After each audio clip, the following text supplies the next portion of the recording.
Okay.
Hello and welcome to the Innovate for Cities Conference, Plenary number 4.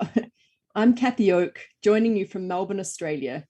I'd like to acknowledge that the Innovate for Cities Conference is taking place all over the world. Participants are tuning in from their respective lands, where the traditional territories of many Indigenous peoples have important acknowledgements to be made. And so from my behalf, I would like to acknowledge the traditional territories, the traditional owners of the land that I join you from, the Wurundjeri Woiwurrung people of the Kulin Nation. I pay respect to their elders, ancestors, and recognize that their sovereignty was never ceded. I welcome you to this conference. And before I hand over to the hosts of this plenary, I have some short housekeeping and some conference messages. First off, if you're looking for interpretation for this plenary and you can't see the language buttons on the side of your video view frame, please head to the menus at the top of the conference lobby and hit the plenary button. That will take you to the main plenary stage, and you should see many different languages that you can listen to this session in. So please, please make your way into the main plenary stage for this presentation. And certainly after this plenary, please make sure you take the time to explore all the different spaces and features of the conference.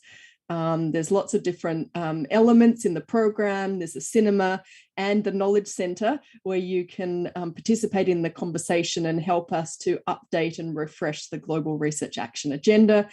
And at the bottom of the homepage, you'll be able to contact the help desk if you have any tech questions or any questions about how to navigate the conference over the remaining few days of the conference. So importantly, I would like to acknowledge the conference organisers and hosts for this Innovate for Cities conference, the Global Covenant of Mayors for Climate and Energy and UN Habitat, and to our co-sponsor, the Intergovernmental Panel on Climate Change. To our partners, Resilience First, Konrad Adenauer Stiftung, the Melbourne Centre for Cities at the University of Melbourne, UNESCAP, UNEP, UNDR, Cities Alliance, Coalition for Urban Transitions, the Urban Sustainability Directors Network, UCERN, World Bank, World Resources Institute, Future Earth, Student Energy, UNU, CDP, ICLEI, Local Governments for Sustainability, OECD, IEED, Planners for Climate Action, Metropolis, and Sustainable Development Solutions Network. Thank you for guiding the organisation of this event through the Partners Network Organising Committee. I also want to acknowledge our amazing regional curator teams, our over 500 presenters in our almost 200 sessions.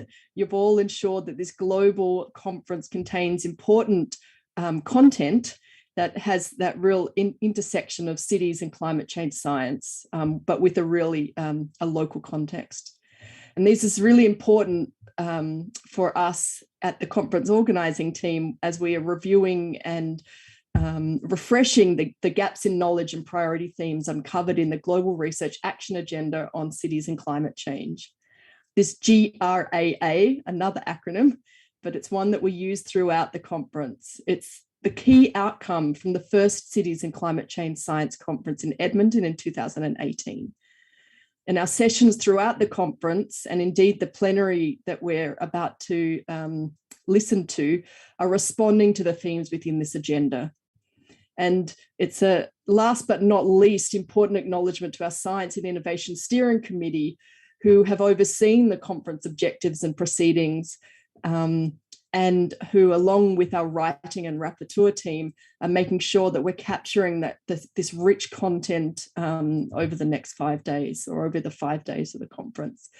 This input will not only refresh the Global Research Action Agenda on cities climate change science, but will also feed into important messages into the COP26 meeting in a few weeks in Glasgow, as well as providing input into the 7th assessment report of the United Nations Intergovernmental Panel on Climate Change, special report on climate change in cities. So as you can see, it's not just a conference, it's really an important knowledge gathering exercise. And again, I point you to the Knowledge Centre, where we've got discussion boards where we encourage you to include your perspectives and your information that you've got in your networks or reports that you might have. Please go there. And importantly, we do note that while we acknowledge that we've tried to be as broad and inclusive as possible and involving voices that are engaged in innovation and transformation at a global and regional and local level, we acknowledge that certain fringe issues or voices might not always be represented. And one example of this could be that the social justice aspect, which is not often prioritized by many sectors and is often hard to capture, especially in these online communities. And so I encourage you to include reflections that might pertain to social justice issues in the comments section on the knowledge board or in the chat, even for this plenary session. And you'll see the chat function in the plenary space that you're viewing this in now. I don't think I have any further technical or housekeeping notes. I do want to acknowledge, though, that we have one of our two fabulous conference illustrators. We have Lulu joining us today, and she will be capturing the plenary conversation in on one page with great illustrations, and Lulu will be certainly seeing snippets as you go through capturing today's conversation. So I'll check back in at the end of the session as well. So thank you for joining us, Lulu, and your colleague Desiree, who's been joining the other plenaries. Okay, without further ado, I would now like to welcome to the stage the two moderators for this fourth plenary session, Jorn Verbeek, who's the Head of Research and Innovation at the Global Covenant of Mayors for Climate and Energy, sorry, I should know that, and Stephen Bland from the UN Habitat. So please, the floor is yours, both of you. Thank you, Kathy. Thank you for the introduction. Good morning, good afternoon, dear audience. As Kathy said, I think we're already, I'm not going to say halfway, but almost halfway in this wonderful conference week, which has been really rich in contributions and discussions and questions. And I think therefore it's important, as Kathy mentioned, it's really a conversation we're opening. We don't see the conference just as a one-week product. It's the beginning of a process where we like to ask you to engage with us, to use the chat, as Kathy mentioned, but also use your social media where you can interact with us via Twitter, LinkedIn, and other channels. And you can use the hashtag Innovate4Cities, so Innovate for number cities, Innovate for Cities, where we can also then respond to your questions or your challenges you put in the chat or on other social media. Thanks indeed, Lulu, for joining us. Lulu, together with the whole team, I think has been also contributing to that conversation by bringing in all the visual drawings, and happy to follow her along the session. And I think before handing over the floor to Stephen, just to say any question that is linked to this topic, but that just taps into this broader climate change in science and cities challenge, I think warmly welcomed. We see these sessions really as a starting point to open up to what we often call systemic challenge, and to see what are these moving parts that are really intricately linked to better understand what is the challenge on the table and how to go about it. So happy to now pass the floor to my co-host, Stephen. Stephen, the floor is yours. So much, Jorn, and it's great to be with you all this morning, early morning here in Cape Town in South Africa, even earlier for some of our panelists, and wherever you're joining in the world, you're very welcome. Jorn and I are your hosts for today's session. We're certainly not your experts. Your experts are on our brilliant panel, and our keynote speaker will be, however, guiding you through the conversation and prompting our panelists with some probing questions, which we hope they'll enjoy tackling. As mentioned, this is the fourth plenary of the conference, and we're focusing here on quite a number of interrelated topics. Primarily, we're wanting to explore the issue of informality and climate change, but we're also giving a wider glance to the broader issues of climate justice and the climate just transition, which even more so since 2018, when we last met in this gathering, have risen very high up the agenda, both looking at justice from the perspective of racial justice and climate change, and also the very strong voice of the youth movement, raising issues of intergenerational justice. And so whilst this plenary focuses primarily on the topic of informality and the justice links to that particular sector, nevertheless, we hope that we can also look a little bit wider to the broader issues of justice I just mentioned. These were not so prominent in the Global Research and Action Agenda in 2018, and rather that Research and Action Agenda focused primarily on informality. And there were three main gaps that were identified then that we hope that our panelists can also touch upon today, and you can tell us about in the chat.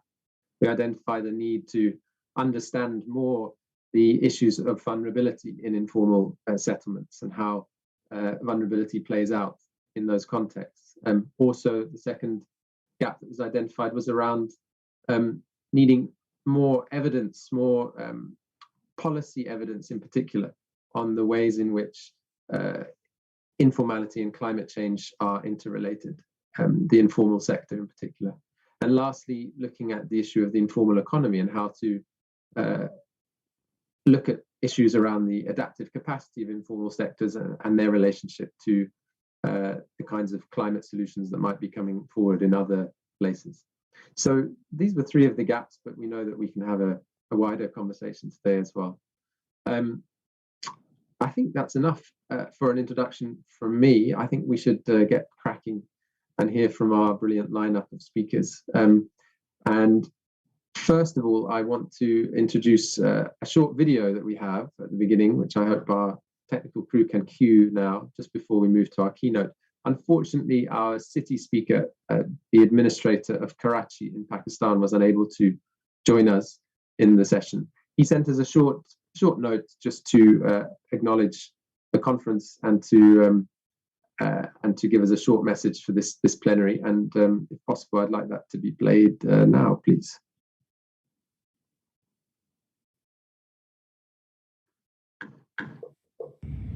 I wish to congratulate the organizers, UN Habitat, for conducting this fantastic conference on a very important issue that is very relevant to everything that we do in these times.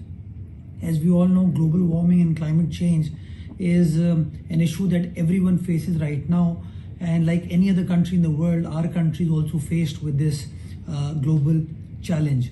I feel that the city of Karachi, which is approximately a city of about 30 million people, is severely plagued with the issue of global warming due to the paucity of trees, due to the lack of priority given to such green zones or urban centers, open spaces for the people. I feel if we are to combat the challenge of heat wave, global warming, priority needs to be given to tree plantation, priority needs to be given to climate change, to addressing issues of climate change and mitigating the effects of global warming. And I feel there is no better solution than massive tree plantation. I feel that all over the country, particularly in the province of Sindh, very aggressive tree plantation campaigns have been conducted, and Karachi is no different. I feel over the last few months there is a growing tendency amongst the citizens of Karachi who realize the importance of tree plantation, and that is why we see these urban forests being established in different portions of the city. I feel that conferences such as these would enable us, would help us create the right level of awareness with regards to combating the effects of global warming and climate change by way of tree plantation.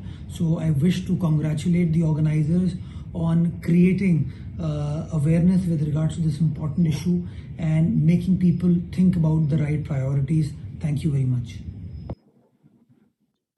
Thank you there, operator, for this welcome video. And happy, as Stephen already introduced, to now pass the floor to Edgar Pieterse. Edgar is Director of the African Center for Cities at the University of Cape Town.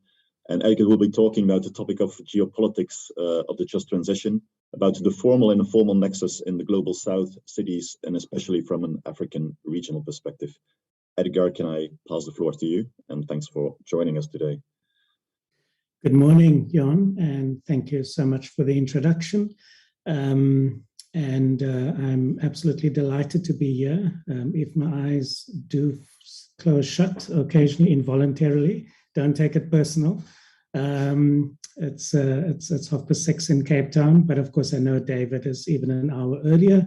So I did have a cup of coffee, so hopefully this is all good. It is really wonderful to be part of this experimental initiative. I think I want to commend the organizers for adapting to our strange times and trying to still keep the conversation inclusive, global, and as Stephen has introduced, very close to the most burning questions that we confront today, which is indeed the question of outstanding questions of justice. So when I looked at the invitation and I looked at the respondents to the main introduction that I've got to offer, I was a bit perplexed. Everyone else on this panel is far more expert in climate change than I am, and I would certainly have made a lot more sense as a respondent to any one of the other panelists. So you have put me in a slightly awkward position. These are folk that I look to for advice and guidance on understanding some of the questions we are reflecting on today.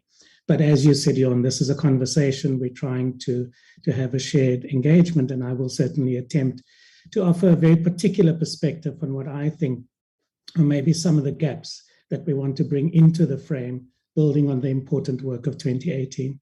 So allow me to start there. With the research agenda and the gaps that were offered at that point. And I guess to observe that, when I read the document again, I was struck by how UN, its language, felt. And by that, I don't mean it in a pejorative sense. I mean it in the sense that because of the way in which the global multilateral system operates, it of course has to always err on the side of being comprehensive, of including as much as possible within the frame to make sure that all interests and all perspectives are in some ways reflected. And in the section that deals with informality, and as Stephen has usefully reminded us, the focus was very much to acknowledge that this is something that's not in the frame, that we're not understanding very well, and that there's an enormous paucity of evidence. Building on that, and I think that most of those imperatives absolutely still apply today, but I do think we need to incorporate a much stronger propositional sensibility about what could be done. How could the lives of the majority of urban dwellers in most of the main cities and towns in the global south be in fact the reference point for how we think some of the key foundational stones of the transition we are all interested in. So with sort of my conclusion intimated, let me dive in and say that of course it's important to remind ourselves of the context. And what is very clear is that if we look at the geographies, particularly in Southeast Asia and in sub-Saharan Africa, where we know more than 90% of projected urban growth will take place over the next 2-3 decades, it is absolutely clear that residential and economic informality is here to stay. And just using the African context, which I'm more familiar with, as a reference point and as an illustrative set of parameters, the reason for this, in the case of particularly sub-Saharan Africa, but it manifests in somewhat different ways in other parts of the world, is in our language what we call shallow structural transformation. What this mouthful refers to is this idea that most sub-Saharan African economies, particularly the least developed country economies, and just as a reminder, 23 of the 25 poorest economies in the world are in sub-Saharan Africa. What we see in these contexts are economies that are by and large monocultural. In other words, there's one or two primary extractive sectors that anchor the economy, and as a result, we've seen delayed or non-existent industrialization. And what we know historically and comparatively is that as urban populations grow, we tend to see a dramatic diversification of the economic base and various mechanisms of incorporation of labor into the economic structure of city regions and national economies. Now, if you don't have that process unfolding, of course, what you see is that formal jobs are extremely limited. And not only are they limited, this prospect that sits in SDG 8 around decent employment is a very, very distant potentiality. And because of the way the global trading system is still organized, the disproportionate lack of power that least developed economies in particular have within the multilateral trading and economic system that sets the rules of the game, there's very little bargaining power to shift the underlying drivers that reproduces the shallow structural transformation.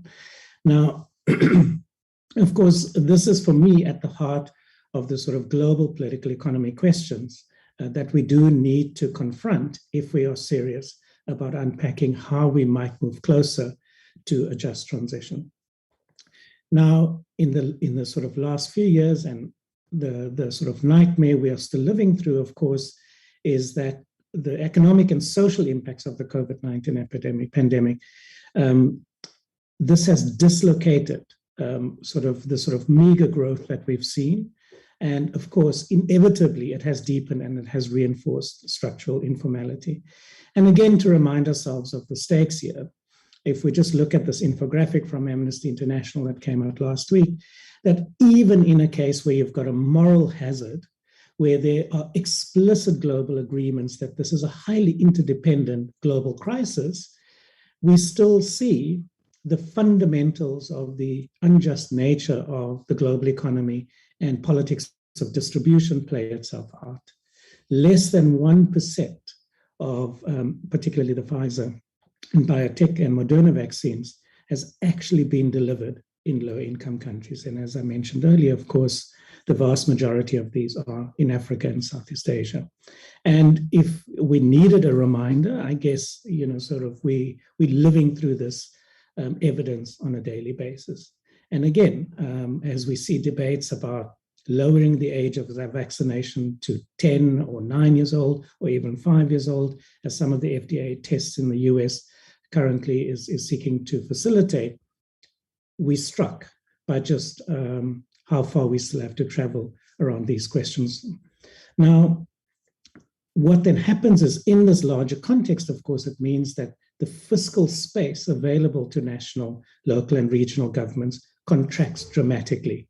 And by that, it's not just the provision of predictable services, but of course, it's the policy space for innovation.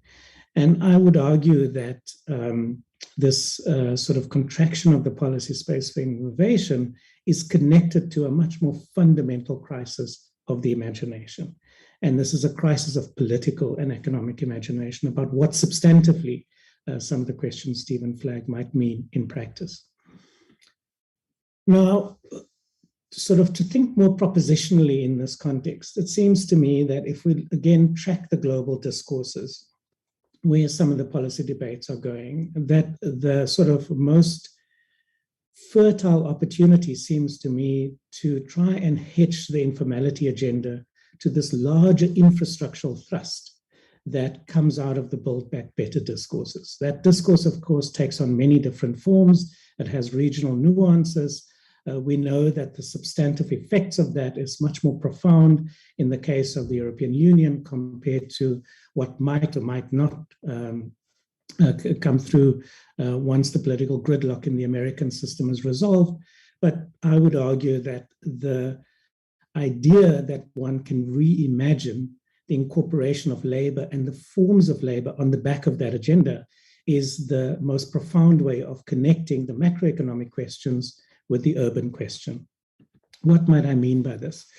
If we translate this into the sort of a non-OECD context, the global South, with the overwhelming condition of informality in both the economy and social reproduction, as I mentioned earlier, we can begin to discern some very specific contextual criteria about what the sustainable infrastructure transition might involve. And these criteria tries to respond to this predominant condition of informality and this massive need for infrastructural build out, but to do that in a way that is as labor intensive and as generative of various forms of employment as possible. Now, of course, it has to be low carbon, that almost goes without saying. But I think the point here is not simply looking at energy systems and building standards, but is to think of the much broader spectrum of materials consumption within the built environment. And here, given the sort of innately low carbon and efficient materials profile of a lot of informal construction techniques, and of course the preponderance for recycling and reuse, there might be some important lessons there about how one could upscale and extend some of the implicit technologies in those practices. I think the third concern from a design point of view, and certainly about the kinds of research that we need to do, is to bring the circular economy frame to bear on this agenda and to try and understand how does one optimize the circulation of value, and particularly to contract value chains and to in turn value within local communities.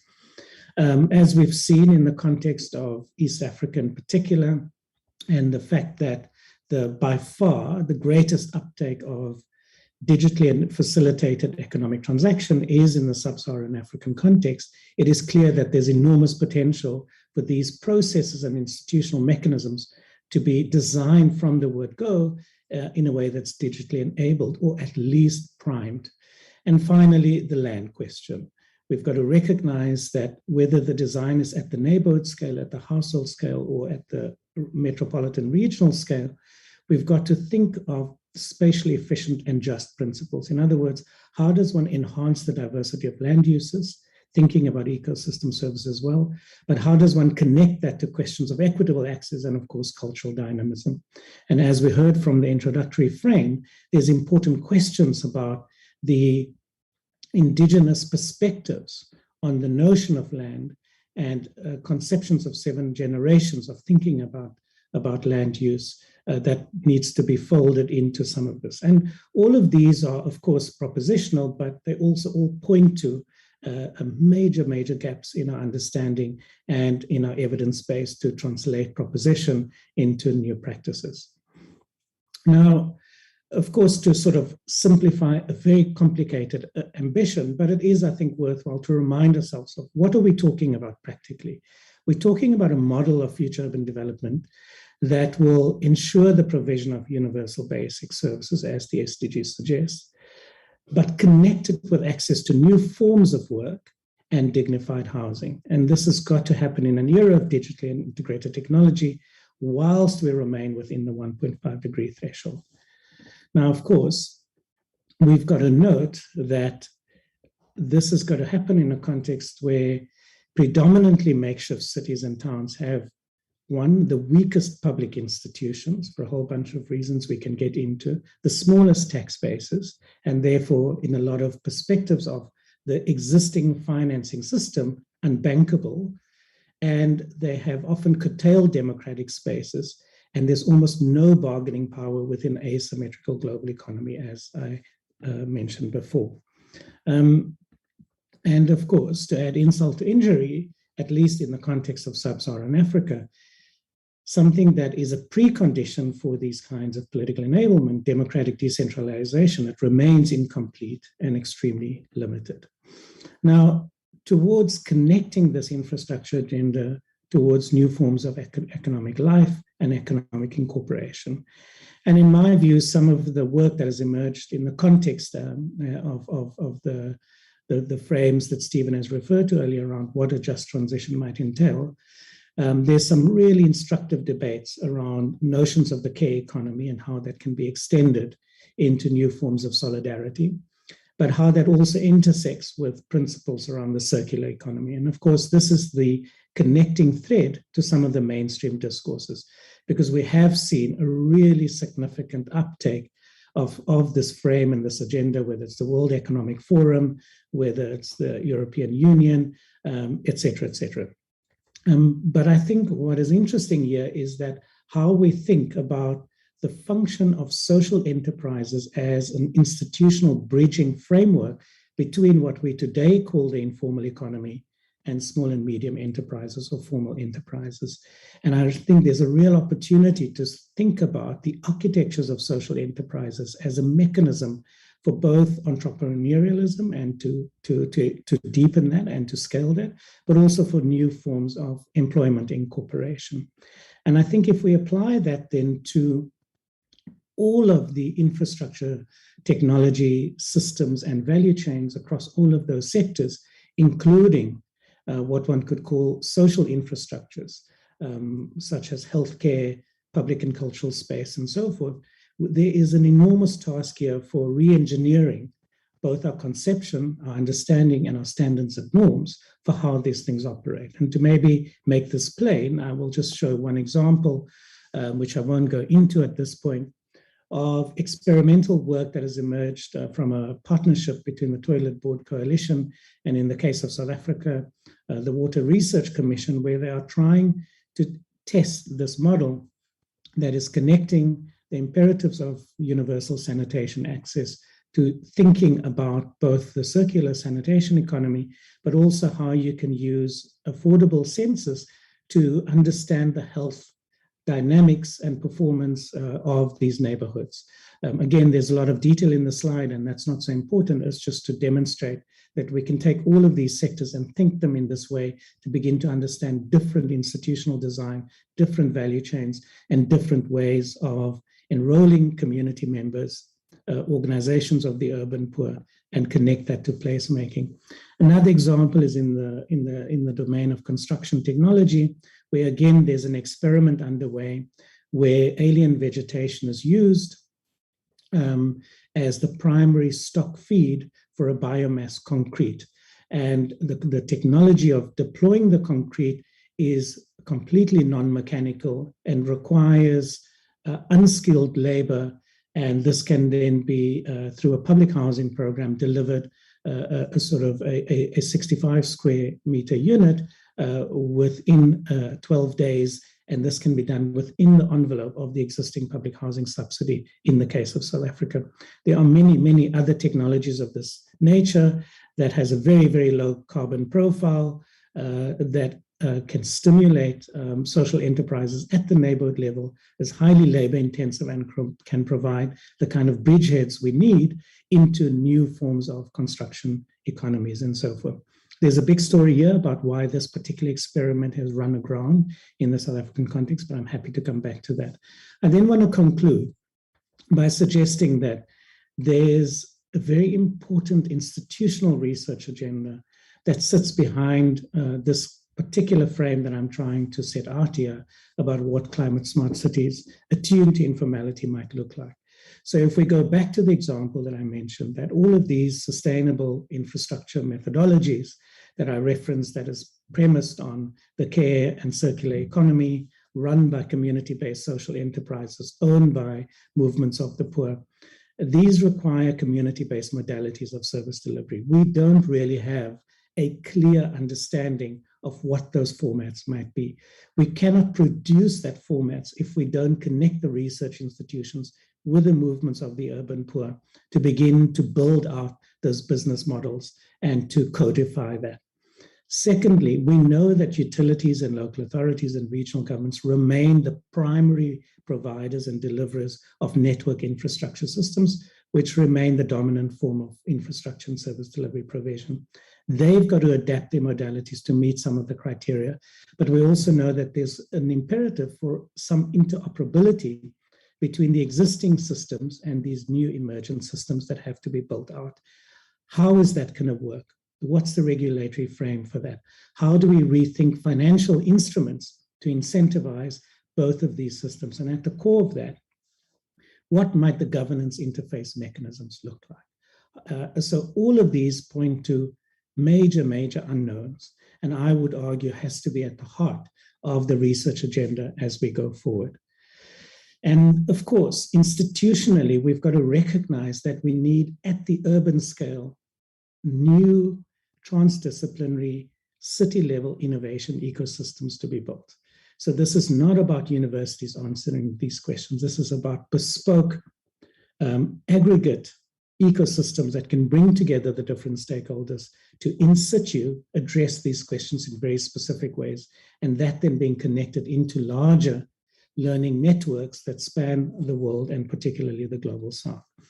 So finally then, for me, one of the big questions within the larger debate of the failure of the Green Climate Finance Facility, and I use that phrase simply because we know, of course, the $100 billion per annum ambition has been woefully underdelivered on, but also there's a lot of mismatch in the current allocation of climate finance. So within that context, how will we finance the flourishing of such city-level innovation ecosystems and their various forms of networking, learning, and exchange, and of course, embedding within the movements of the urban poor? I hope that that is of some use and kind of contributes to the debate. Thank you very much. Thank you so much, Edgar, for this set of propositions and set up our discussion in fact exactly the way that we intended. You mentioned before you spoke that you felt somewhat of a, well, you didn't use the word imposter, but that you would rather hear to learn from the panel on climate.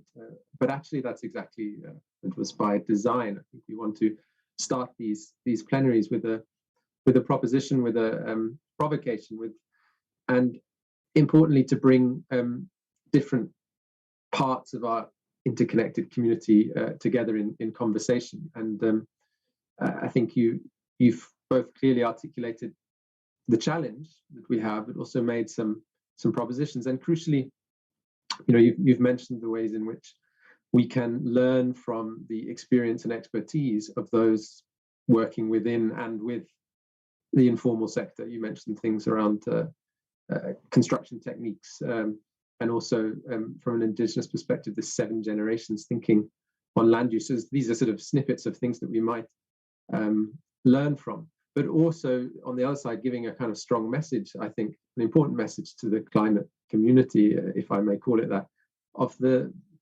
structural injustices that exist both globally and also locally, and this context must be front and foremost in the mind of those who are working actively on the topic of climate change, and perhaps is not always. So I think this two-way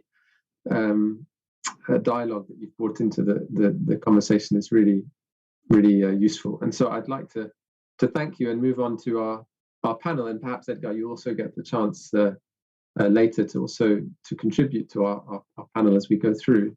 Our panel's really made up of some well-known faces in our joint communities. At least two of our panel are on our Science and Innovation Steering Committee, which has been guiding the thematic development of this conference. And our first panelist is Aroma Ravi. He's the founder director of the Indian Institute for Human Settlements, and also an alumnus of IIT Delhi and the Law and Management Schools of the University of Delhi. And he wears many hats, as everyone on our panels does, and I can't do justice to all of his bio, but maybe a couple of things that I noticed. He's also the co-chair of the UN Sustainable Development Solutions Network, which is also a partner to this conference, and a coordinating lead author of the 2018 IPCC Special Report on Global Warming. So I think, Aro, you have a wealth of experience and knowledge to bring, and I'd invite you to take some minutes to either reflect or respond directly to some of Edgar's contributions, and/or please take the conversation further and share with us a little bit about your reflections on the research and action agenda that we came together to build in 2018, and perhaps some of the ways in which the sort of climate change science and informality topics begin to come together. So, Aro, I'll hand over to you for your contribution. Thanks. Thanks, Stephen. I'll pick up actually from where Sheila left off in Edmonton, because she was the one at the big provocation around informality. A little bit of a shock to the climate community, because many people in the climate community had never heard of informality in any serious way, in spite of us having written a lot about this. And then, of course, Edgar's laid out the frame, which I think most of us are converging around. So that's a really good beginning. But first, I think picking up on a few climate facts that are kind of useful from the most recent work that we did in the 1.5 report and the latest Working Group 1 report from the IPCC. The first one is that we are headed for a 1.5 overshoot if trends continue as we are, right? That's what the sort of code red story from the Working Group 1 report is. And that overshoot may well happen within the window in which we're meant to both deal with the SDGs and now deal with the COVID setback. So this is really a perfect storm in some senses. You have a COVID setback that set back many parts of the world, including sub-Saharan Africa, many parts of Asia, etc., maybe 10 years or so. And then you have, on top of that, the climate crisis sort of building up very quickly, and a biodiversity crisis sitting behind that. So that's the first thing, which is really not good news.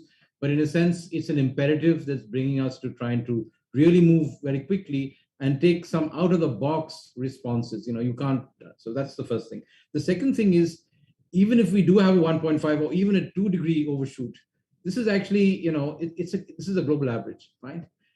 Many cities, especially in the global south and in tropical countries, have been experiencing 2-degree, 3-degree overshoot for a long period of time. Right? I mean, that's a lived experience if you're in informal settlements. So, I mean, there's this confusion between what happens at the globe and what happens locally because of a whole range of processes, which include urban heat island and, a whole range of other things. The actual lived experience in many parts of the world is, just on the temperature front, is more significant than what we have. So the crisis, in some senses, in cities, and we said this in AR5, which is 2014, we said it again in 2018 in the 1.5 report, the crisis and the opportunity really will be played out in 10,000, 20,000 places, which is urban areas of different shapes and sizes across the world. The other thing, which again is not a big surprise, is that the bulk of dealing with this, especially in the places where urbanization is actually playing itself out, where I would say the pivot of dealing with both mitigation, because emissions are going to come from these places, and if we do things right, we can actually make a difference. And most critically, adaptation is about vulnerability. I mean, the primary risks, as we've seen, are about vulnerability, inequality, and of course exposure. So it's kind of almost impossible in many parts of the world, especially in the 1.5 billion, 2 billion people, depending on how you count it, who live in informal settlements in different parts of the world, to be able to address the climate question without addressing questions of development. Now, this may be a little sort of contrarian in some senses, but for those of us who've been working in the urban space, it's good to embrace these new climate realities. But the fact is, we have to get development right. We have to get urbanization right across the sort of the urban spectrum as far as that's concerned. So and those are directly related to how we deal with climate. So basically, I guess the core message is get development right, get adaptation right, get mitigation right. This is a new kind of a confluence. There's a new word for it. It's kind of a little bit fancy. It's called climate resilient development. It's bringing together, sustainable development, adaptation, and mitigation. And unfortunately, we have to do all of this at the same time over the next, whatever it is, 10 years, maximum, I would say 10 or 15 years. So having said that, how does this intersect with informality? And I'll pick up with, what Edgar touched on. In a sense, informality is also a fairly complex intersectional space. It's a mix of economic or livelihood informality, of residential informality, and of course, informality in the access to services. So in most places in the world, they do come together. If you're poor and you're vulnerable, you have limited tenure security, you don't have access to services, and of course, you're under tremendous pressure in terms of livelihood and livelihood security. So when you bring this and sort of the climate challenge together, what do you see? What are the core risks that people are exposed to? The most obvious one, and it's pretty pragmatic, is if you're in a place where temperatures at the peak temperatures like we have in India in summer hit 45, 46, 47, 48, we're going to see that going above the 50s. So you can imagine you're a working household living in a 5 square meter tenement where you're actually producing something at the same time as living, and the temperatures rise to what it is. You don't have necessarily access to a whole lot of energy, so you have a serious challenge. So heat is, I think, something that we're going to see really sweeping across the world. Heat waves are having in many places, but the concentration, the hotspots are obviously in places where where informality is very dominant. The second thing, of course, which is kind of obvious, and COVID has sort of underlined that in deep red, is the question of diseases that emerge because of changing temperatures. And we know that. I mean, it's malaria, it's dengue, it's a whole range of zoonoses and a number of other infectious diseases that come together with that. So that's a real hit to SDG 3 in some senses. Then the more obvious things, drought. We don't talk much about drought, but climate is going to induce significant sort of extremes in terms of weather. And we talk a lot about flooding, but drought actually for many cities across the world or smaller urban areas, in situations where inequality in terms of water access is critical, is going to be a driving experience of large numbers. And when I'm talking about large numbers, we're talking about a few 100 million people, if not more. It could well touch the 500 million at some point of time, depending on how things play themselves out over the next 10 years or so. And flooding, of course, because with drought comes flooding. That's part of a changing regime as far as it's concerned. And then in places across the world that are next to the sea or close to rivers, there's pluvial flooding and there's storm surge. So basically a whole range of things, very obvious things. People in informal settlements across the world have dealt with these kind of questions because of the challenges of spatial injustice that they typically find. You're living in a particular area primarily because the land market does not allow you to, or does not provide you the space to live in other areas that are at higher elevations, that are not exposed to these kind of risks and are safer. And very often these are places outside the planning regimes. So you have, as I said, the climate drivers at one end, the challenges of development in some senses, and informality kind of coming together. But these are only the first order drivers. This is what the science speaks about. The real experience is the experience of living in informality, which is the experience of continuous insecurity, precarity as economic circumstances change, as Edgar dealt with big structural changes in the economy, and potential displacement, not once, not twice, but sometimes in a lifetime, multiple points of time. Fine. So it's a coming together of first order impacts, and the more common things that we know, which are going to be actually accelerated because of the first order impacts and the informal circumstances that people are living and working and accessing services from to lead to this kind of thing. So the question is, this looks like something that's pretty difficult. It looks like something that you can almost, it's a nightmare in some ways. How can we deal with this? And this is where what I'd like to say is a lot of people who are kind of jumping onto the climate bandwagon. That's not a bad thing in some senses, but a lot of very, very basic things need to get done. And I go through 7 of them very quickly. I'm going to wrap up with this. The most important one to my mind, it's an old battle. You go back to Istanbul or even before that, is of tenure security. You have to live in places which are actually secure, which are places where people can build generation after generation and improve their lives. If you don't have that place, you can't work, you can't live. The second thing is livelihood security, which is absolutely critical. And related to that, in many parts of the world where social vulnerability is important, dealing with social protection. So these are kind of basic things as far as we're concerned, but we tend to forget them because we start looking at a whole range of other climate finance resources that look at energy systems and stuff like that. Access to basic services. If you don't have water supply, don't have sanitation, if you don't have access to healthcare and education, how can you actually build the resilience that is required to make this happen? And finally, I would say both on the food front, which is something we don't talk about very much, the relationship between cities and food security. Nutrition security is a very, very serious challenge, and food security in cities will become very critical. I mean, I remember in 2014, when we produced the R5 report, one of the clear things, not in the near term, but in the latter part of the century, is it does not matter whether you're in New York or London or Dar es Salaam or Durban. Eventually, when you're at 3 degrees elevation above the post-industrial average, your ecosystems are going to collapse, which basically means it's 10 years difference, irrespective of how much resources you have. You have to look at food security and nutritional security in the regional context, and that's why human settlements are pretty important. And finally, 2 things that Edgar dealt with, and that is energy access is very important. Most of the sort of incipient demand to allow a lot of these changes in lifestyles and living conditions and even productivity is going to come from clean energy. We don't have very good examples of doing this in microgrids or smart grids at the local scale. A lot of innovation is required here. And finally, a most obvious thing, but I think very critical, digital access. That's what enables innovation in some senses. That's what enables young people to be able to get together and say, this is enough, not only because you're in a rich OECD environment, but because you're living in an informal settlement, in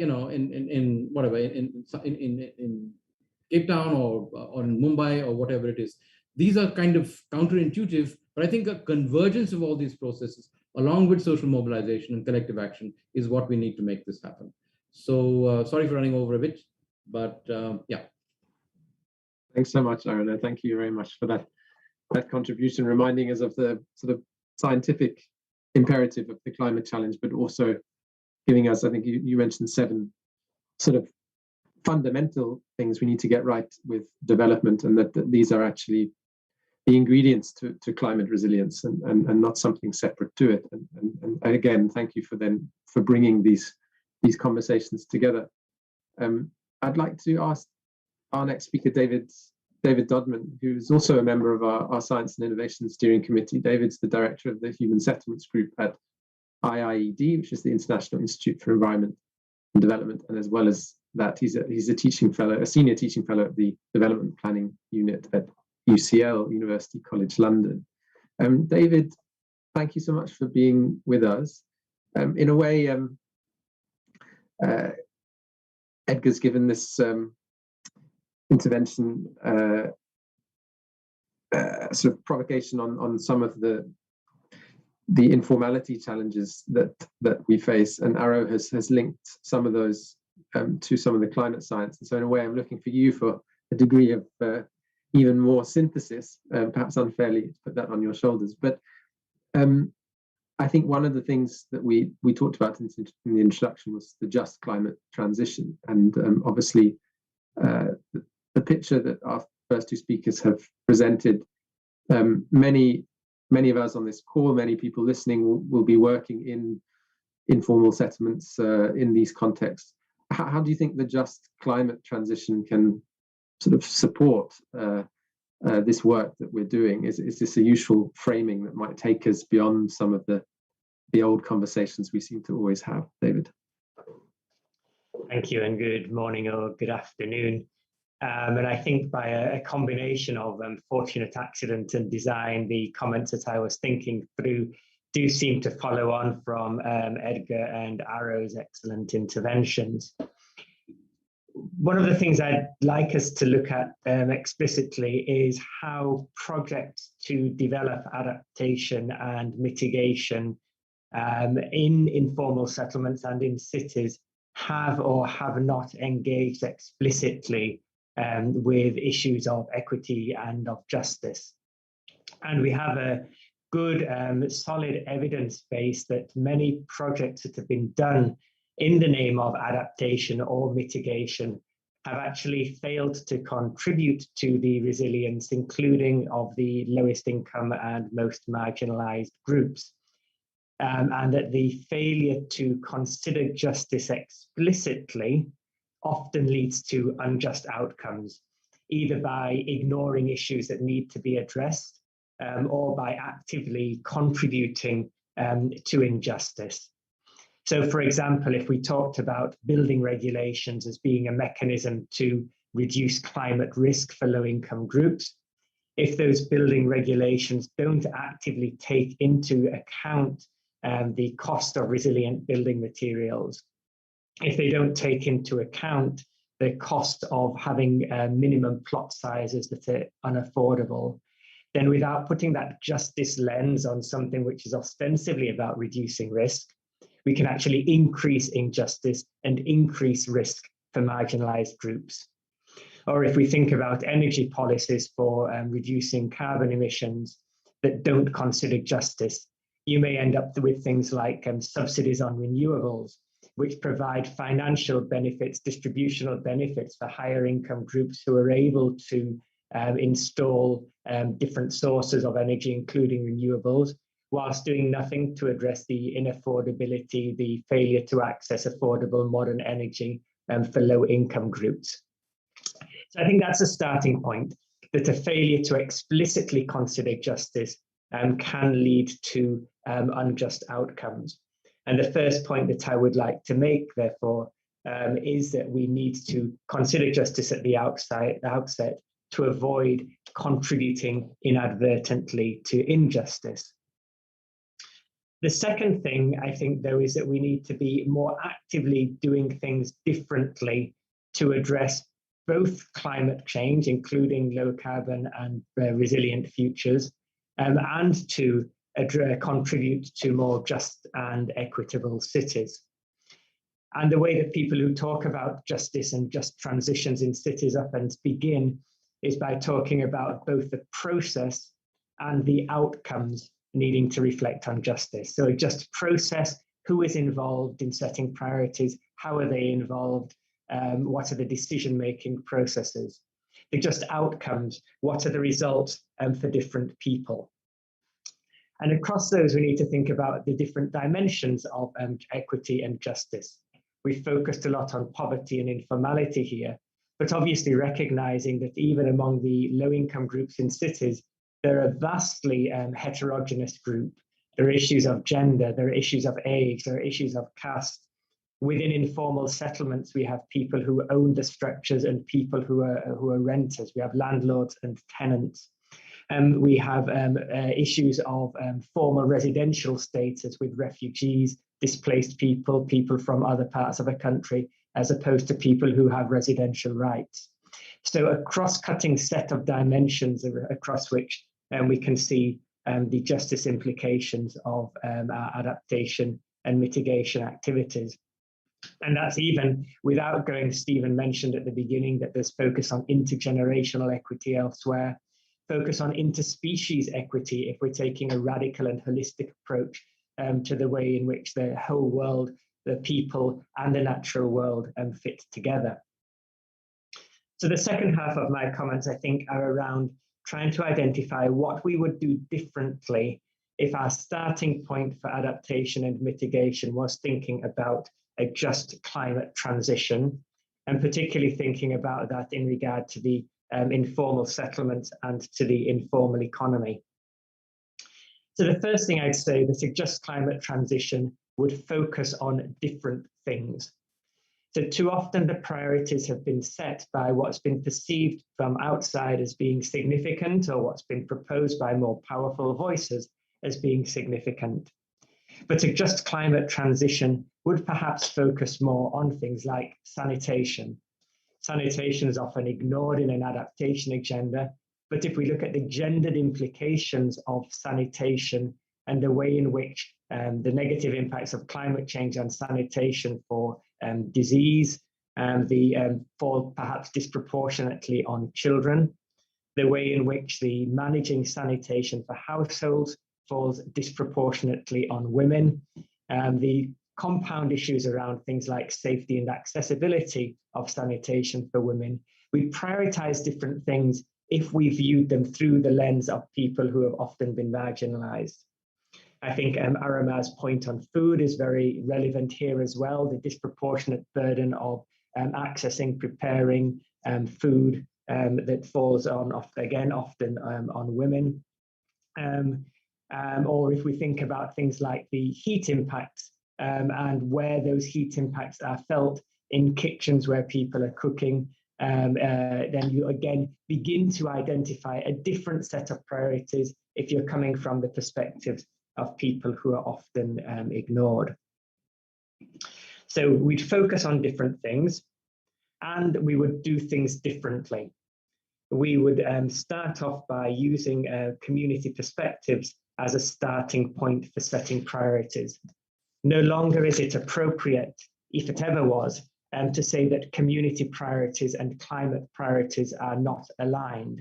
Communities, the people who live in low-income neighborhoods, recognize flooding, recognize disasters, begin to recognize, particularly with the pandemic, the health implications, recognize the significance of temperature, higher temperatures, and want to address them. And some work we've been doing recently with Cities Alliance, and that's been looking at projects that they've been doing in Myanmar. One of the most interesting things that stood out there was that before they'd had an engagement, people in low-income neighborhoods had recognized high temperatures and heat as being a significant issue, but hadn't felt that there was anything that they could do to engage with this and address it. So there is a recognition in many low-income neighborhoods of what some of the climate threats are. There is a recognition that these align with priorities around livelihoods, around tenure security, and around basic services, again, as Aramar pointed out. And then the third thing I think that we would do, taking justice into account, is that we would take an integrative approach to the different forms of interventions that are needed to reduce risk. And one of the key findings in the latest IPCC report that we're currently finalizing is that in urban areas, we need a combination of physical infrastructure, social infrastructure, and natural infrastructure to reduce risk. And taking justice into account, I think we would see that we need to integrate the three of these very strongly, that each of them is necessary, none of them on their own is sufficient, and that as we interrogate these through a lens of justice, we would see how they integrate together. So I was struck by the intervention at the start from Karachi, the ideas of tree plantations being critical. And of course, tree plantations, if we see them in this integrative way, can indeed be critical for managing runoff and managing temperatures. They can also have negative impacts on justice if we privilege the location of trees in regards to privileging the location for settlement, particularly for low-income people. So an integrative approach, which interrogates the justice implications all the way through, is going to be necessary, both for building resilience in low-income and informal settlements, and at the scale of many of the cities that we work in as well. Thanks. Thank you so much, David, for that, and for bringing us in a way in the sort of funnel in our thinking to some practical offerings, propositions as to how we might bring some of these conversations into the work that many people listening might be doing, and how that might, by framing things differently, we might end up actually doing things quite differently as well, and that framing is very important. So thank you very much, David, for that intervention. I'm going to hand over to Jorn to introduce our final panelist, who'll get a chance to also give her thoughts, and then we'll move to a sort of more interactive round of Q&A, where any one of our panel is welcome to respond. So Jorn, I'll hand over to you. Thank you, Stephen. And I was in the meantime also looking at what Lulu, our illustrator, is putting on her paper. So happy if we could every now and then indeed zoom into her work. But as you already said, happy to also introduce our last speaker and to open up that angle as well, and to have Madison Miller join us in the panel. So Madison is a Darug woman, archaeologist, researcher at the University of Melbourne. She has previously held an advisory position as part of the National Environmental Science Programme, has done storytelling work, Yilabara Ngara, which has been showcased as part of the Emuskai, an exhibition on Indigenous art and stories, exploring ecological knowledges in Melbourne.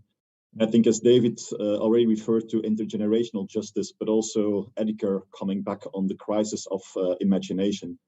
I really wonder and invite Madison to talk us on her perspective on how to include youth, and in particular Indigenous youth, but also the angle of intergenerational justice, how to bring that into the discussion as well. So Madison, happy to give the floor to you. Thank you very much. It's been really wonderful listening to everybody today. And I guess I'm grateful it's the afternoon for me, so I'm not so tired. But I think, Indigenous experiences globally are incredibly varied and our worldviews are varied. And so it's hard to talk more generally. But I do feel that, we have Indigenous peoples across the globe hold deeply reciprocal relationships with their lands and their waters. And in Australia, we as sovereign Indigenous peoples often refer to our homelands as country. And country encapsulates more than just the land on which we walk, but it holds social values, cultural resources, our stories, our cultural obligations, and our knowledges. And we speak to country as we would speak to a family member, and we worry about country and we long for it when we leave. Country is an active participant in conversation and in decision making. And we believe that as we love country, country is capable of loving us. And as we care for country, country can in turn care for us. Where I am in Australia, all of our cities are located on unceded Aboriginal lands. And today I'm joining you from a city, and I'm joining you from Wurundjeri Woiwurrung, which is currently called Melbourne. And I take this time to recognise and thank their elders who lead us now and those that have come before us. Melbourne is a large city, and it's located along the Birrarung, which is a river that has nourished countless generations before us, and that we hope one day will be healed in order to provide nourishment to the many generations that will come after us. And it is a city built on these unceded lands, and it is a city that draws too heavily on the resources around it. But if we position cities as country, then we view cities as being able to have a voice in conversations. And then we also consider that cities must be cared for and loved, and that they can return that love and care to us. So I'm somebody who can still be considered a youth. And for me, I hold a great amount of hope. As we've seen globally, young people are fighting for their future and for the health of our planet. And Indigenous peoples in particular continue to fight for country. And it is through this resistance that we have been able to delay or stop enormous amounts of emissions.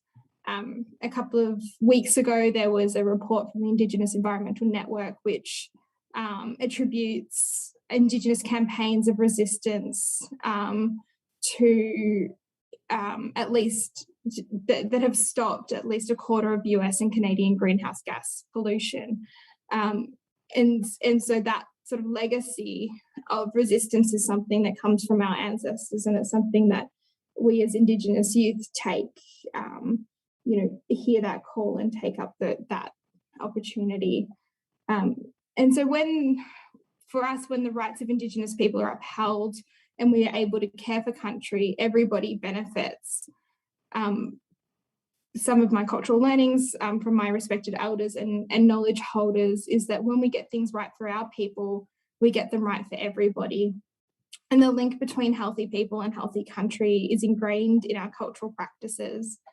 And the reinvigoration of these practices across places like Australia, where we have been disrupted or displaced, shows that we can bring nourishment back to the earth, and that we are able to reconnect these practices that have been suppressed by colonial violence, and that country then can respond to these practices. We believe that country has been waiting for us. And so even though in some places this cultural practice has been disrupted for hundreds of years, recently we have been able to return to that, and we are seeing the benefits of that. And indeed, Indigenous knowledge has always been adaptable. I'm in the southeast of Australia. My background is in archaeology and in storytelling. And so, I know that we hold stories here that are over 30,000 years old that tell of these changing environments, that our stories remember sea level rise, and they remember the changes in the availability of fresh water and how our environments change.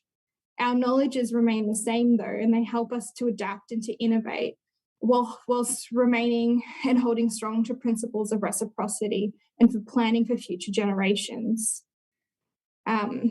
We protect the earth, but we feel more keenly the impacts of climate change. As Indigenous youth, we worry for the future of the country and we fight fiercely to protect it. And there needs to be space for intergenerational Indigenous voices in resilient cities. And as part of that, that's breaking down that siloed and blinkered decision-making so that we can truly understand relational aspects of country. Indeed, decisions for cities does not end where the metropolitan boundaries end. And we saw in Australia during the Black Summer fires that the mismanagement of country some hundreds of kilometres away and those extreme weather events impacted on urban dwellers. And that resulted in the in huge amounts of smoke coming into these places, into our cities, and we saw incredible harm to respiratory health, which resulted in hundreds of fatalities across Australia during that summer. Cities, like people, are connected to the broader context in which they reside, and indeed cities are made up of millions of humans and non-human connections that speak to the millennia of Indigenous placemaking that comes before. So looking to the future, I can envisage endless ways in which Indigenous knowledge and thinking can influence and shape healthy country and cities. But this needs to be underpinned by a relationally guided framework that understands the connectedness of humans and country. It needs to be strengthened through respect, through accountability, and through principles of informed consent. So I've sort of been watching quite a few of the presentations across this whole conference, and I've emceed one of the plenaries, and it's been really heartening for me to see how many speakers have recognised the roles that Indigenous peoples play in climate justice, and also recognising the opportunities that we all have to work together for a relationally guided future. Thanks, I'll leave it there. Thank you, Madison, for this wonderful contribution and also bringing in that angle. And in the meantime, and also with an eye on the time, I'm happy to also welcome Sheila Patel, who joins us as last speaker on this panel. Sheila is the founder and director of the Society for Promotion of Area Resource Centers Park, an NGO based in Mumbai that has been working since 1984 to support community organizations of the urban poor in their efforts to access secure housing and basic amenities and seek their right to the city.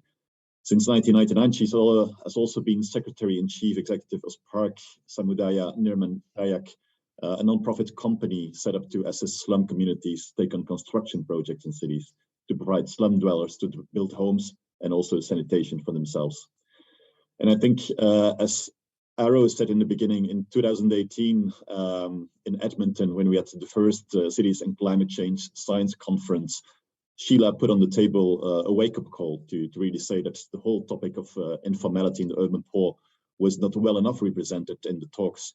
So happy to invite Sheila to see now 2021, 3 years later, where we are at this point, and if the item is at least more on the agenda and how it relates to the ongoing pandemic, and whether urban poor are at the meantime better involved and supported through in the climate transition. So Sheila, thanks for joining us, and happy to pass the floor to you. Thank you so much. Apologies for coming in late. There's been too many discussions today from 6:30 in the morning, and I'm just jumping from one call to the other. So thank you so much for giving me the honor of speaking at this moment. I think that in many ways, the discussion about informality remains informal. The pursuit of modernity, the pursuit of doing things that expand GDP options for the country have made cities a tool to explore this without looking at what everybody considers the underbelly of the city, which is informality. When in reality, it houses 40% to 60% of people denied recognition as citizens. And we have seen in the COVID crisis that the serious front line that supported people to get access to food, to medicines, to any form of support that they needed when they were in lockdown, were communities helping themselves and communities helping their cities.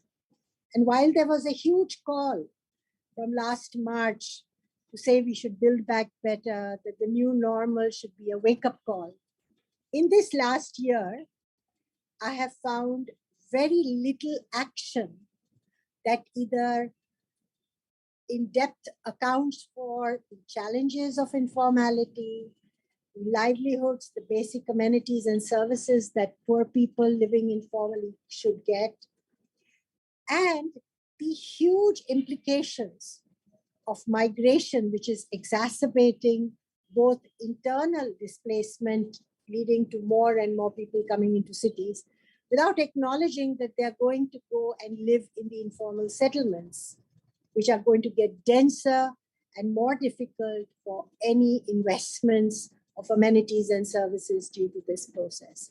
So whether you take water sanitation, whether you take transport, whether you take energy, whether you take access to finance, whether you take even the right to speak, apart from being looked at as vote banks, most poor communities have remained neglected. It is also the matter of the kind of xenophobia that is emerging in the last 5 years, which is presently exacerbated in the present context, with the highlighting of who's migrating to the cities, who dashed back to the village, came back.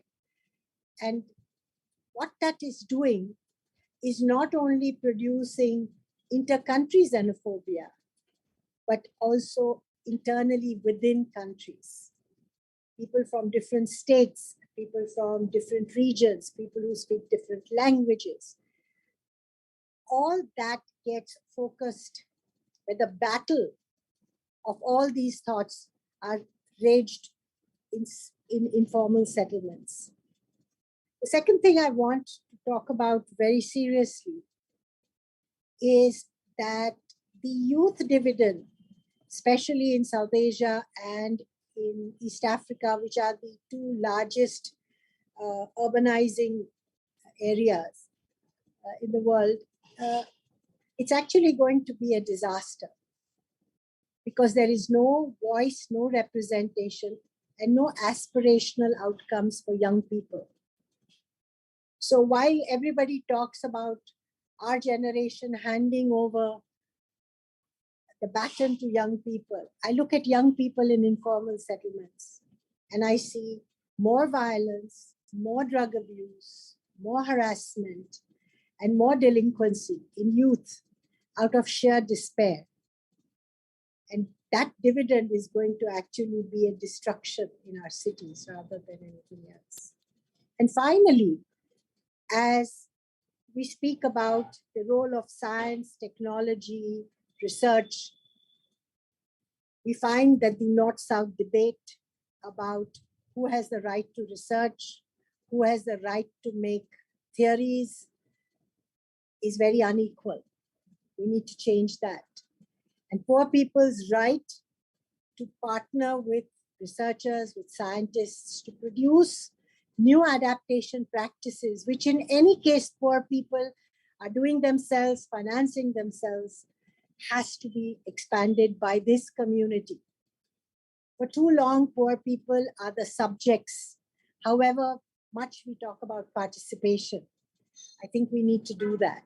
And therefore, I hope that our discussions and our commitments and the politics of how we do research, how we produce recommendations, how we mobilize and hold accountable our leadership, formal and informal, to the issues of social justice and equity are going to be very important. And I hope that throughout this whole process of meetings, discussions, webinars, that the chief and the critical touchstone is, can we ensure our accountability collectively to those who are disenfranchised, who don't have voice and agency, to produce a clarion call, to produce inclusive investments and transformations that start from the poorest. So thank you very much. And apologies again for coming late. No apologies, Sheila. Thanks for joining, and thanks for also contributing and bringing your experience. We have little less than 10 minutes left. So just after this talk, and again, coming back to the framing of this conference, where 2 weeks ahead of COP, we will be using the input of the conference to refine the Global Research Action Agenda, the one that was made up after the 2018 Edmonton conference, but also derive some messages into COP. And if I can come back to all panelists, just as a quick question from all of you, what would be your practical proposal, given that you have all talked like the challenge is not picked up by everyone? We talk about crisis of the imagination. We talk about not being enough having this topic on the agenda. We talk about including not only youth, but different generations, actors, land, and so on. What is your practical priority that you feel this should be, for me, included in the messages that we take to COP? And happy to do the same order, and Edgar, start by you. And if you can be really concise, that would be much appreciated, given that we have a couple of minutes left. Thanks so much. And yeah, so for me, I think, as I said in my remarks, and really confirmed by the fantastic inputs by the other panelists, is at this moment, politically, we've got to mobilize the green industrial frame, right? So what does green industrialization mean? And to substantiate that with the sustainable infrastructure agenda embedded in the Build Back Better, and to prioritize within that where the most vulnerable live, and to demonstrate that we need a new economic paradigm, a new set of political institutions to facilitate that. That for me is the central, most potent political message, given the political economy constraints of the multilateral system. Thanks. Thank you, Edgar, and also thanks for the clear propositions at the very beginning of this sessions. Happy to further build on those. Aramar, if I can go to you. Thanks, John. So, provocation, it's not 100 billion a year. It's probably closer to 600 to 700 billion a year. But if that commitment were made, and I think post-COVID, most countries, OECD countries, have made commitments of that scale to sort of building back better in their sort of green economy. If you kept that 100 billion and put it into cities in the global south, where informality was the current driver, you will see returns on climate, adaptation, mitigation, and on sustainable development that would be unthinkable in some senses. But to do that, you have to sort of undo or upturn or transform the governance frame and set up all the enabling conditions that are required to make this happen. And that, I think, is a big challenge. Mobilization of communities, mobilization of city and regional governments, of civil society, most critically, and also people, who help sort of reflect this in terms of critical analysis. So that's the big challenge for us. Changing the narrative. Cities are not only the opportunity, they're the tipping point.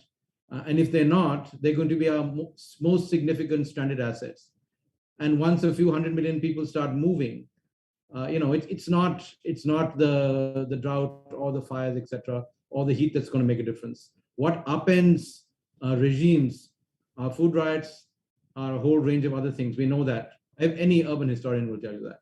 And that will come much before the most significant impacts that we see by the mid-21st century. So a bit of a provocation, but I think, speaking straight from the evidence. Well, thanks a lot, Aro, and I think really good provocation. So happy to take that into account and build on that as well. David, can I pass the floor to you? I'll make a somewhat contradictory statement that the biggest practical shift is probably a philosophical shift.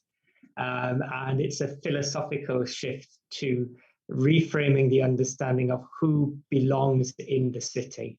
That the city, the benefits that urban life provides in terms of livelihood opportunities, social opportunities, the opportunity for a good life, depends on us recognizing the right of people to be in the city. And I think this cuts across then the discussion on informal settlements and the informal economy. It cuts across the discussion on Indigenous peoples. We have to fundamentally believe that people belong in the city, have the right to the city, and then the decisions that are made, the practical interventions that are made that flow from that will be very different and will be much more transformative. Thanks, David, and also thanks for building on what Arrow and Edgar already said. It's becoming a rich conclusion of this session. Madison, happy to come to you last time. Thank you. I think to build on what David just said, it's not just the rights of people, but also the rights of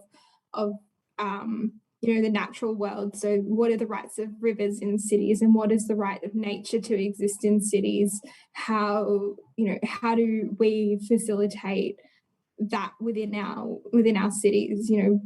I think that is really important, and especially if we're looking at how does nature nurture us in terms of food production? How do these things exist in our cities? Thanks a lot, and thanks also really on a personal note to bring these elements in. And I think it's for me, at the very end, also a question: what are the building blocks that we take from every region or from every area to bring in a global narrative and say these are essential things if we want to come to the nexus of this challenge, but also how can we then tailor in a regional way to make sure that it's being embraced in a local or regional narrative. Sheila, last one for you. Well, I think what all the four speakers have said, I think produces a very powerful possibility. And like Aro said, I think that cities are the cutting edge and the turning point. And somehow in all the discussions and dialogues that I have been on looking, especially in the area of adaptation, I find that the contribution, the power, the responsibilities, and the embracement of the city, the urban center of most of our countries, is missing. It's missing in the political discussions, it's missing in the scientific discussions, and it's also missing in the people's process. So I feel that that too much of the pursuit of modernity in cities in the global south has produced a lot of dysfunctional investments. And I think that local adaptation and what people can do to demand a change can make a big difference. The question is, which process are we all going to back? What are the scientists going to talk to communities? Up till now, environment and poor have always been at odds with each other. So I think it is very important that this philosophical change that David talked about, what Madison said about people and nature and cities, what Edgar said about the new politics. I think all these things have to be mushed together because that's what cities have to do, what all of us have to do. Thanks, Sheila. And honestly, unfortunately, these plenary sessions are only 90 minutes, and I feel that with that last round of feedback, we opened again another chapter in the discussion. And what I said in the very beginning of this session, it's an ongoing process and it's a communication. And we put on the table before kicking off this new 2021 conference, the ambition together with the colleagues from UN Habitat and the IPCC to make this a biennial event, to make sure, as we did after Edmonton, now organizing this event, that we don't just always scratch the surface and start the beginning of a dialogue and just have the questions on the table, because there's many challenges you put down. I think it's really important that we use the momentum of COP, but we also use the momentum of this community, all the partners that are working on this, to say there have been a number of questions, challenges, propositions, provocations that have been put on the table. How do we build on this? And not just wait another 2 years to say, this is what we set in the virtual conference in 2021, but to really see how can we use this enormous richness of partners' experience, but also the different voices, the different regions. How can we build on that the next couple of weeks and months to really make it more tangible, and really, as said, refine the agenda and make it really actionable. So just want to thank all the speakers on the panel. Thanks also, Lulu, for the marvelous illustration again. Thanks for the interpreters. Thanks also, Stephen, as a co-host. And happy to now hand back to Kathy as MC for this session, and also a wonderful colleague, of course. So Kathy, floor is yours. Oh, thank you, Jorn, and thank you, Stephen, for guiding a critical discussion for our conference. As a housekeeping point, please continue the threads and provocations by adding your thoughts to our Knowledge Centre discussion boards. You'll find that at the top of the conference website in the spaces. So please head there. I've asked Eve, if you could, our tech host, if you could please, while I do the final housekeeping, to actually highlight Lulu's screen so we can see the illustration in full screen. That would be fabulous, Lulu. We're going to highlight your illustration. I'll wait for Eve to highlight you. Just to say, on the live stream, it's highlighted. Oh, fabulous. Sorry, I'm looking at a different screen. Sorry, everyone. Really, my housekeeping note is to please enjoy the rest of the conversation and enjoy the rest of the conference. Remember that you can view any session that you haven't been able to get to almost immediately after it's occurred in instant replay in the space on the conference pages. Please make sure you spend time visiting these conversations, these presentations. Take the time to visit the cinema space. There's quite a few virtual field trips there and other pre-recorded videos. And if you haven't done so already, add your one song to our conference Spotify list, created by our partner network organizing committee and our science and innovation steering group right at the beginning of our organization process. So please add one of your favorite songs into our Spotify list. And the next sessions, the parallel sessions, are starting in 30 minutes. So you've got a small amount of time to get coffee or dinner, depending on where you're joining us from, lunch maybe. Yeah, please participate in our parallel sessions starting in 30 minutes. And just finally, if you have any technical questions, need any help, navigate back to the homepage, and at the bottom you'll see the Help Centre for any help there. Many thanks. Thank you.